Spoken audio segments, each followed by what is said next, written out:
राधे राधे दोस्तों, आप सभी का मेरे श्री हरि स्टोरी चैनल में बहुत बहुत स्वागत है। तो कल हमने सुना था पुरुषोत्तम मास महात्म्य का 6वां अध्याय और अब हम उसके आगे सुनेंगे 7वां अध्याय, जिसमें श्री कृष्ण का अधिक मास को अपना पुरुषोत्तम स्वरूप दिया है जिस अध्याय में श्री कृष्ण ने। तो चलिए हम अपना पुरुषोत्तम मास महात्म्य का 6वां अध्याय शुरू करते हैं। हे तपोधन, श्री कृष्ण कहते हैं, हे तपोधन, उनका ही प्रश्न और उत्तर सुना रहा हूँ। श्री पुरुषोत्तम बोले, हे विष्णु, आपने यह उचित किया जो मलमास को मेरे समीप लाए। आपकी इससे लोक में कीर्ति बढ़ेगी, यश बढ़ेगा, शौर्य बढ़ेगा। जिस प्राणी को तुमने अंगीकार किया है उसे मैंने भी अंगीकार कर लिया। मतलब इसमें श्री कृष्ण पुरुषोत्तम मास से बोल रहे हैं, विष्णु भगवान से बोल रहे हैं कि जिसको आपने अपना लिया है उसको मैंने भी अपना लिया है। इसको मैं अपने नाम से ही समान श्रेष्ठ कर दूंगा, मतलब मैं इसको अपना ही नाम दूंगा। मेरे सभी गुण, कीर्ति, अनुभव, क्षय, ऐश्वर्य, पराक्रम, भक्तों को वरदान देने की शक्ति आदि, जिनके कारण मैं प्रसिद्ध पुरुषोत्तम मास कहलाता हूँ, उसी नाम से यह मास, मतलब कि ये जो महीना है मलमास का, ये भी मेरे पुरुषोत्तम मास के नाम से प्रसिद्ध होगा। मैंने अपने सब गुणों से इसे संपन्न कर दिया है। हे मधुसूदन, इसका स्वामी भी स्वयं मैं ही बनूंगा। इसके नाम के द्वारा भी संपूर्ण जगत पावन हो जाएगा। मेरी समानता पाने के कारण, मेरी कृपा पाने के कारण यह मास ही सब मासों का अधिपति कहलाएगा।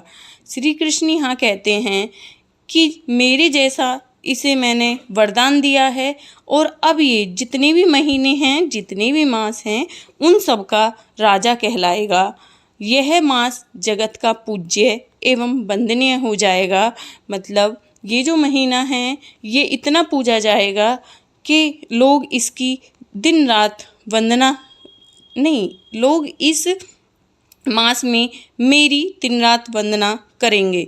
इसको पूजने वाले सभी प्राणी दुख, दरिद्र, कष्ट से मुक्त हो जाएंगे। अन्य दूसरे मास सकाम हैं, किंतु मैंने इसे अपने समान सर्वलोकों का मोक्ष दिया है, मोक्षदाता और निष्काम बना दिया है।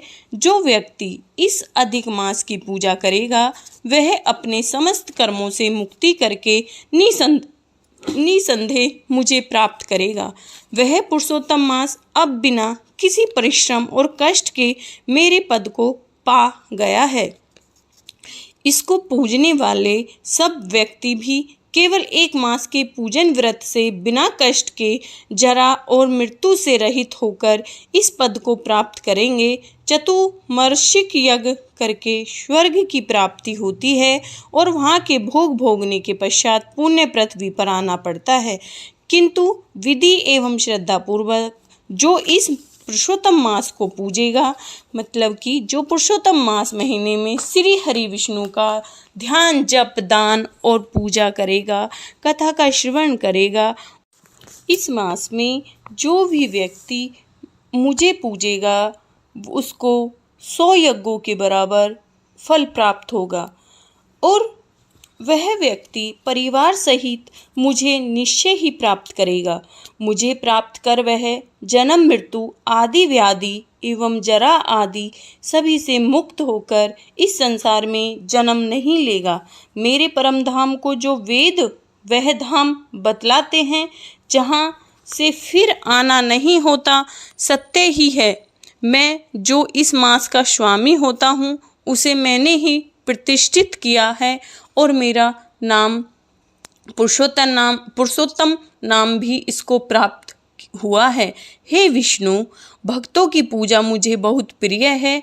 मैं अपने भक्त जनों की समस्त मनोकामनाओं की पूर्ति में कभी भी देरी नहीं करता, क्योंकि इस मास के भक्त मुझे और भी अधिक प्रिय हो जाते हैं।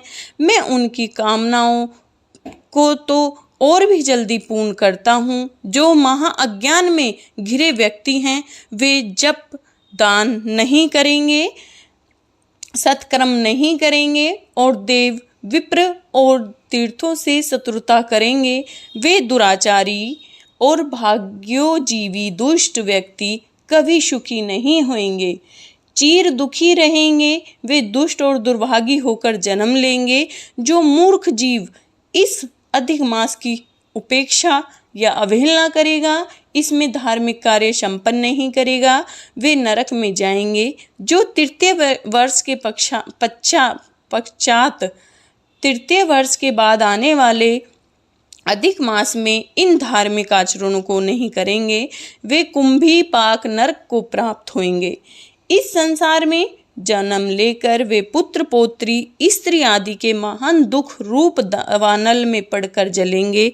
जो भी इस पुरुषोत्तम मास में मेरी भक्ति पूर्वक पूजा अर्चना करेगा वह संपत्ति पुत्र सुख भोगता रहेगा।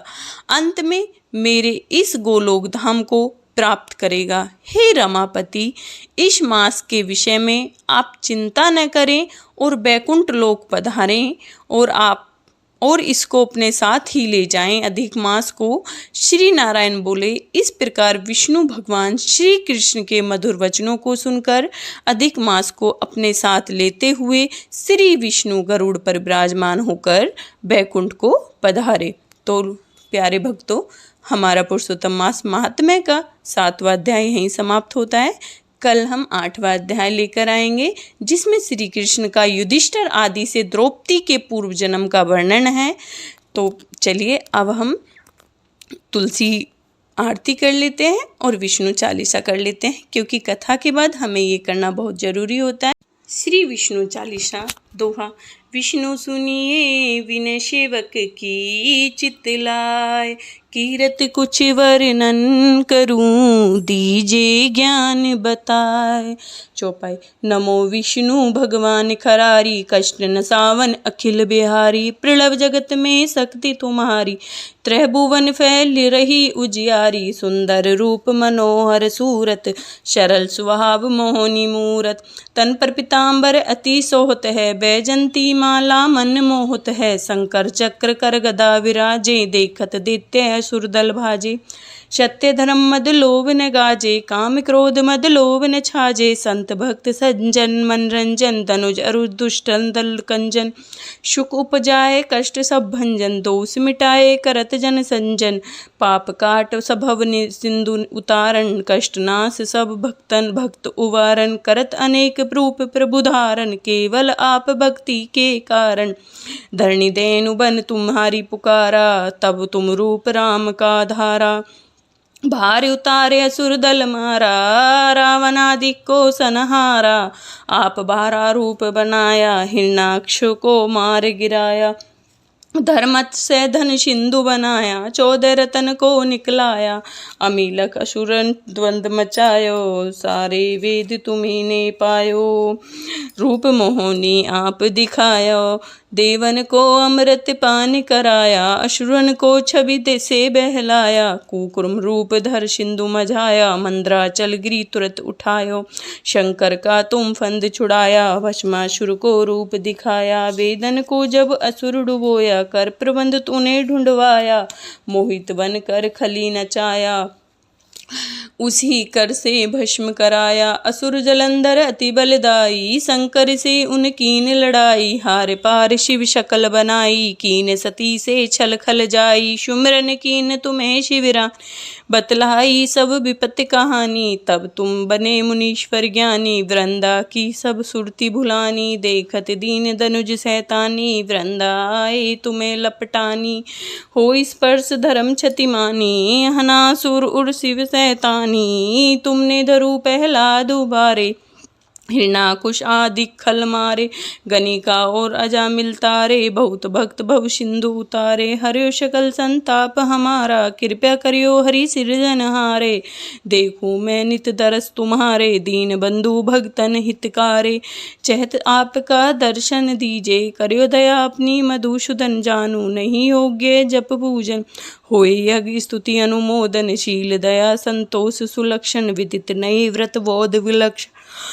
करियो आप किस विधि पूजन, कुमति विलोक होत दुख भीषण। करियो प्रणाम कौन विधि सुमरन, कौन भांति में करूँ समर्पण। सुर मुनि करत सदा शिव काई, हर्षित रहत परम गति पाई। दीन दुखिन पर सदा साई, निज जन जान लेहु अपनाई।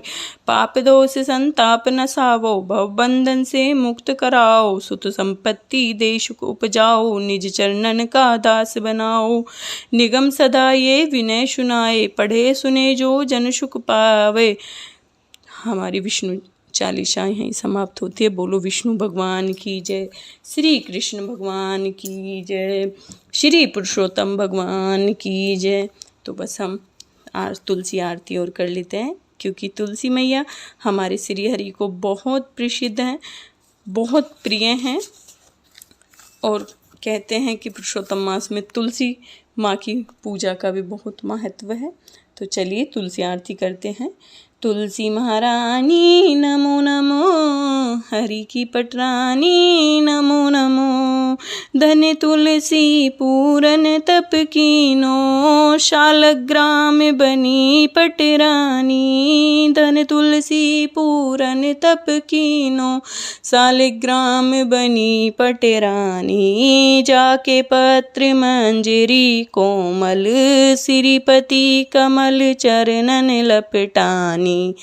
नी धूप दीप नैवेद्य आरती, पुष्पन की बरसा बरसानी। धूप दीप नैवेद्य आरती, पुष्पन की बरसा बरसानी। तुलसी महारानी नमो नमो, हरि की पटरानी नमो नमो। 56 भोग 36 व्यंजन, बिन तुलसी हरि एक न मानी। बिन तुलसी हरि एक न मानी। तुलसी महारानी नमो नमो, हरि की पटरानी नमो नमो।